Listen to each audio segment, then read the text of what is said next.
नमस्कार, आपका स्वागत है हमारे चैनल प्रगति जी की क्लासेस में। तो आज हम कुछ इंपॉर्टेंट क्वेश्चन को देखने वाले हैं। तो आइए हम शुरू करते हैं। तो हमारा क्वेश्चन है कि बैंक दर का अर्थ होता है। तो जो बैंक दर का अर्थ होता है वो होता है कि देश के केंद्रीय बैंकों द्वारा ली जाने वाली आधिकारिक ब्याज दर को हम बैंक दर कहते हैं। यानी देश के केंद्रीय बैंकों द्वारा ली जाने वाली आधिकारिक ब्याज दर को हम बैंक दर कहते हैं। तो जो क्वेश्चन नंबर 16 का राइट आंसर होगा ऑप्शन नंबर डी हो जाएगा। अगला क्वेश्चन है कि यदि आरबीआई नकद कोषानुपात को घटा दे तो खास सृजन पर क्या असर होगा। यानी क्वेश्चन नंबर 17 कह रहा है कि यदि आरबीआई नकद कोषानुपात को घटा दे तो खास सृजन पर क्या असर होगा। तो जो खास सृजन है वो बढ़ जाएगा। यानी क्वेश्चन नंबर 17 का जो राइट आंसर होगा ऑप्शन नंबर सी हो जाएगा। अब हम बढ़ते हैं अगले क्वेश्चन की तरफ। हमारा अगला क्वेश्चन है कि इनमें से किस प्रकार की अर्थव्यवस्था में संसाधनों पर निजी अधिकार होते हैं और आर्थिक गतिविधियों का मुख्य उद्देश्य लाभ अर्जित करना होता है। यानी क्वेश्चन नंबर 18 कह रहा है कि इनमें से किस प्रकार की अर्थव्यवस्था में संसाधनों पर निजी अधिकार होते हैं और आर्थिक गतिविधियों का मुख्य उद्देश्य लाभ अर्जित करना होता है।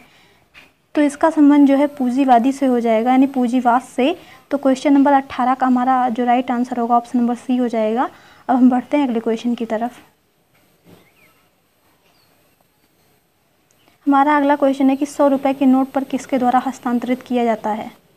यानी क्वेश्चन नंबर 19 कह रहा है कि 100 रुपये के नोट पर किसके द्वारा हस्तांतरित किया जाता है। तो ये क्वेश्चन आप सभी लोगों को पता होगा कि आरबीआई के गवर्नर द्वारा हस्तांतरित किया जाता है। अगर मैं बात करूं आरबीआई के वर्तमान गवर्नर की तो शक्तिकांत दास जी हैं।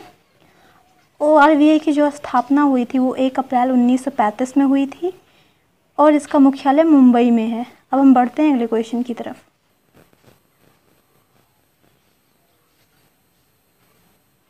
तो हमारा अगला क्वेश्चन है कि फेमा का पूर्ण रूप क्या है। यानी क्वेश्चन नंबर 20 कह रहा है कि फेमा का फुल फॉर्म पूछा है बेसिकली। तो हम देख लेते हैं। जो फेमा का फुल फॉर्म होता है वो होता है फॉरेन एक्सचेंज मैनेजमेंट एक्ट। यानी क्वेश्चन नंबर 20 का जो बी आंसर होगा एकदम करेक्ट हो जाएगा। अब हम बढ़ते हैं अगले क्वेश्चन की तरफ। हमारा अगला क्वेश्चन है कि भारत के संविधान में जन स्वास्थ्य एवं स्वच्छता किसमें शामिल है। क्वेश्चन नंबर 21 कह रहा है कि भारत के संविधान में जन स्वास्थ्य एवं स्वच्छता किसमें शामिल है।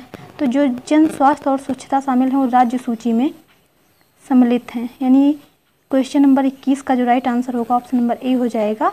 अब हम बढ़ते हैं अगले क्वेश्चन की तरफ। हमारा अगला क्वेश्चन है कि भारत में पंचायती राज व्यवस्था किसके अंतर्गत रखी गई है। क्वेश्चन नंबर 22 है कि भारत में पंचायती राज व्यवस्था किसके अंतर्गत रखी गई है।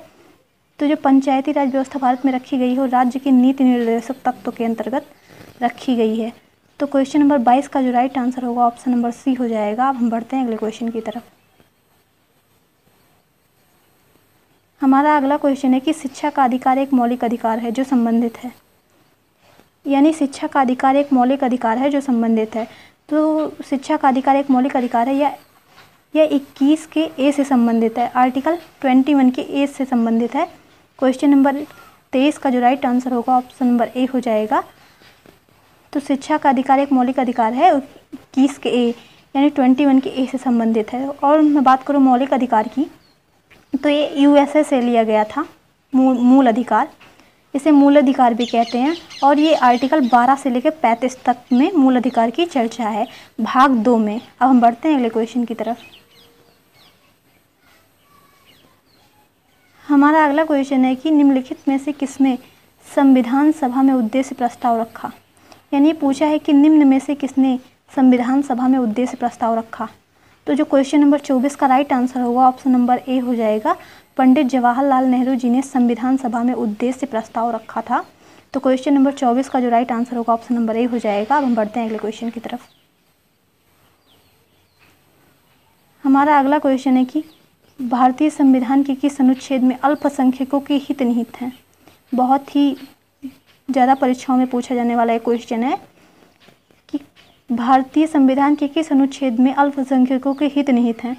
तो जो क्वेश्चन नंबर 25 का राइट आंसर होगा ऑप्शन नंबर सी हो जाएगा। यानी आर्टिकल 29 में अल्पसंख्यकों के हित निहित है। अनुच्छेद 29 में जो है अल्पसंख्यकों के हित की चर्चा की गई है। तो आज का यह हमारा सेशन यही समाप्त होता है। अगर आपको मेरा वीडियो अच्छा लगे तो लाइक करें, सब्सक्राइब करें एंड कमेंट करें। Thanks for watching this video for us.